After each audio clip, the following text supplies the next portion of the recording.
This is Dasra's fourth Indian Philanthropy Forum. Wonderful and bold concept by the founders and co-CEOs, Deval and Neera, to showcase and draw in both social entrepreneurs and philanthropists all together in one room. And IPF, and I remember when they first started talking about it, I have to say, 5 years later, it took a few years to come together, that IPF today has succeeded with greater impact than initially envisioned. IPF is not only today's event, really, it's a series of events that leads up to this event. So today's forum is the culmination of 3 days of events that Dasra hosted. The social impact workshops for 48 social entrepreneurs, culminating in presentations to philanthropists. Again, a very important event for a lot of those 48 social entrepreneurs. Collaborative discussions between foundations, which again is a general theme in modern philanthropy. Forums for investing in social businesses. And finally, a graduation ceremony for cohort group number 6, the cohort of social entrepreneurs, or cohort group number 7, I'm sorry, a group of social entrepreneurs. So the Indian Philanthropy Forum's objective is to widen the net of strategic philanthropy, a subject I think you'll hear a little bit more about today, and share best practices around philanthropy. And these include a research-based philanthropy, collaborative giving opportunities, capacity building for nonprofits, and post-funding support to organizations. And in a way, Dasra, that's what Dasra is all about.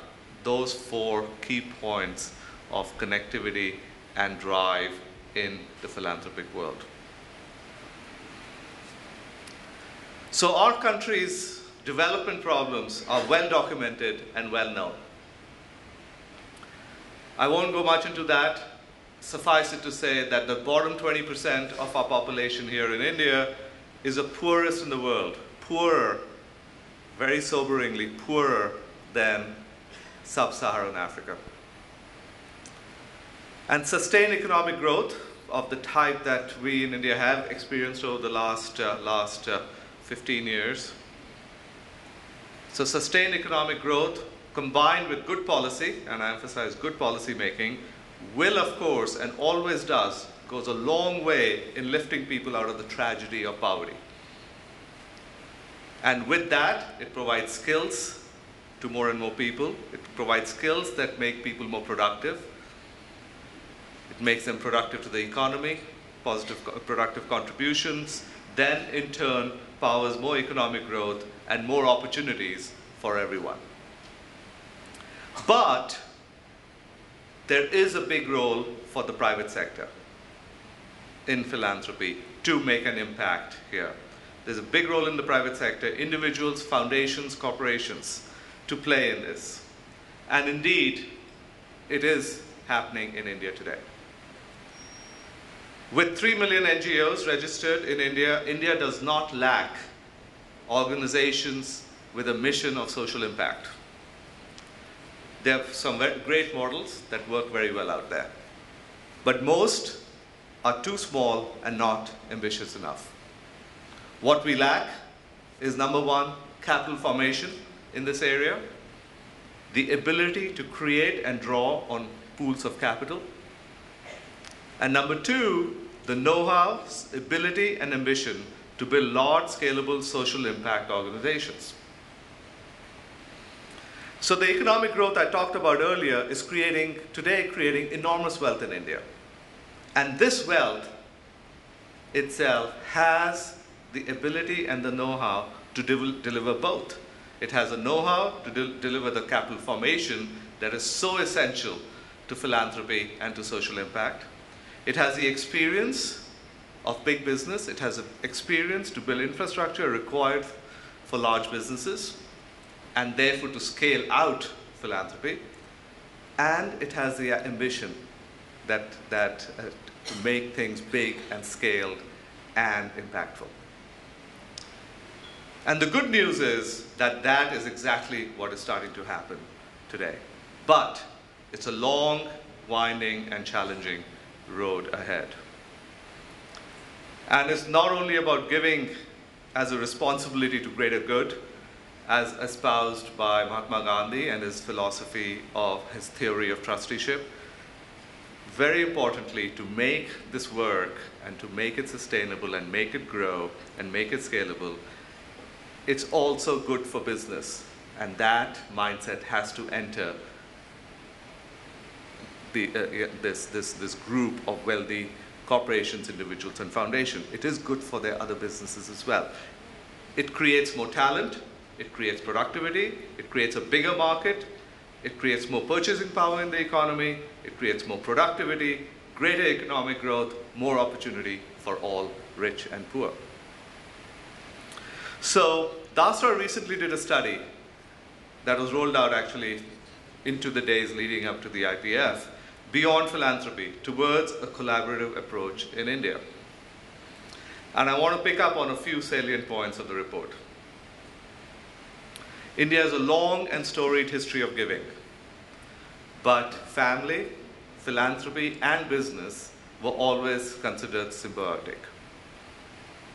Family philanthropy is often considered synonymous with corporate philanthropy through many, many decades, and in most cases, it's still true.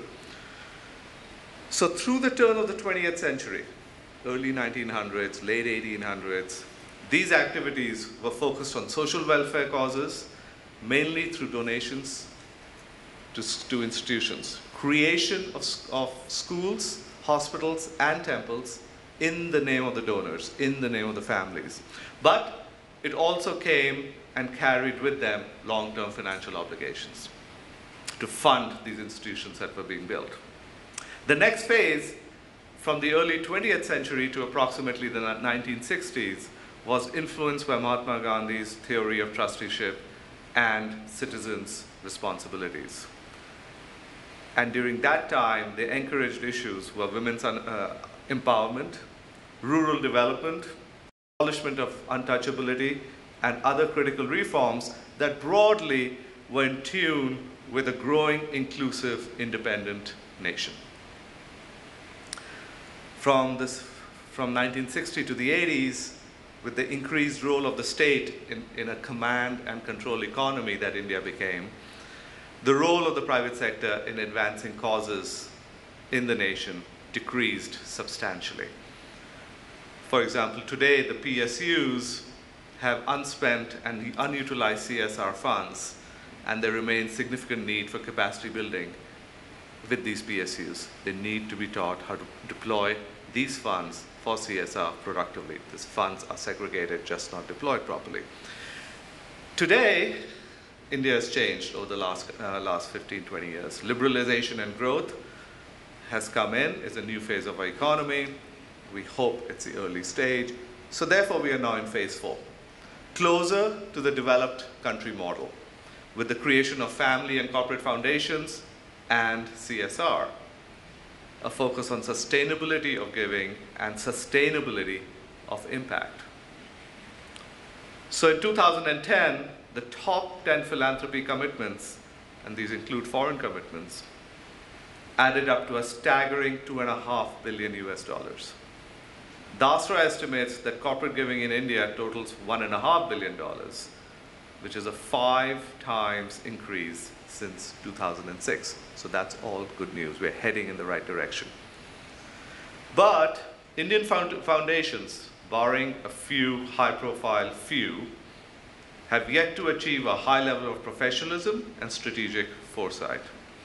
They tend to be reactive, they're founder-centric, and lack integrated systems that are so necessary to create sustainable change and necessary scale. So whilst giving is an age-old tradition in India, strategic philanthropy is a relatively new concept. We are starting to see the shift from giving to the beneficiary, giving to the person we know, giving to the area we know, to the neighborhood that we know, to the ethnic class that we know, and we are seeing the shift to building the sector. And this automatically, therefore, requires rigorous impact assessment, research on identifying underfunded areas, data analysis, ecosystem building.